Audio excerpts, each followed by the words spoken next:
آج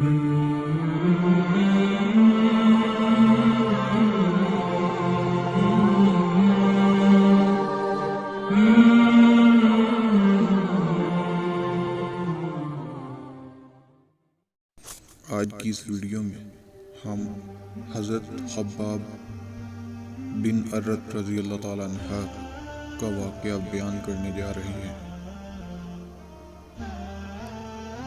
حضرت خباب رضی اللہ تعالیٰ عنہ بن ارت کی تکلیفیں۔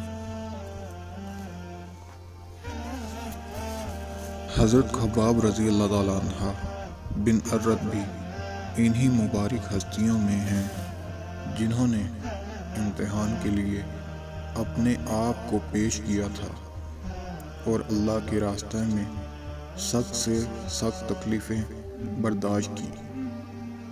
شروع ہی میں 5-6 آدمیوں کے بعد مسلمان ہو گئے تھے، اس لیے بہت زمانہ تک تکلیفیں اٹھائیں۔ لوہے کی زنجیریں پہن کر ان کو دھوپ میں ڈال دیا جاتا تھا، جس سے گرمی اور تپش کی وجہ سے پسینوں پر پسینے بہتے رہتے تھے۔ اکثر اوقات بالکل سیدھا گرم ریت پر لٹا دیا جاتا، جس کی وجہ سے کمر کا گوشت تک گھل کر گر جاتا۔ یہ ایک عورت کے غلام تھے۔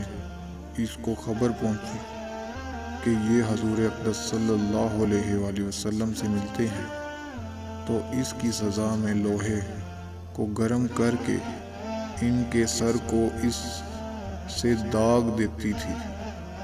حضرت عمر رضی اللہ تعالیٰ عنہ نے ایک مرتبہ عرصہ کے بعد اپنے زمانہ خلافت میں حضرت خباب رضی اللہ تعالیٰ عنہ سے ان کی تکالیف کی تفصیل پوچھی، جو ان کو پہنچائی گئی۔ انہوں نے عرض کیا کہ میری کمر دیکھیں۔ حضرت عمر رضی اللہ تعالیٰ عنہ نے کمر دیکھ کر فرمایا کہ ایسی کمر تو کسی کی دیکھی ہی نہیں۔ انہوں نے عرض کیا کہ مجھے آگ کے انگاروں پر ڈال کر گھسیٹا گیا، میری کمر کی چربی اور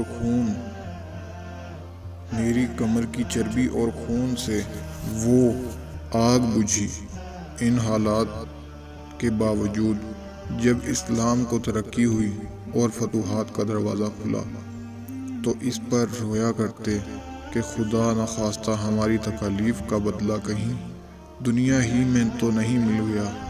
حضرت خباب رضی اللہ تعالیٰ عنہ کہتے ہیں کہ ایک مرتبہ حضور اقدس صلی اللہ علیہ وآلہ وسلم نے خلافت عادت بہت ہی لمبی نماز پڑھی۔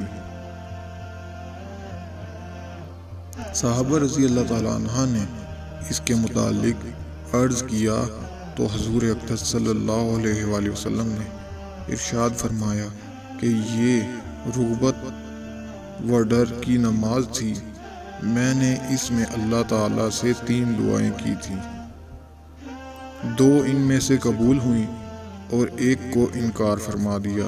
میں نے یہ دعا کی کہ میری ساری امت قحط سے ہلاک نہ ہو جائے، یہ قبول ہو گئی۔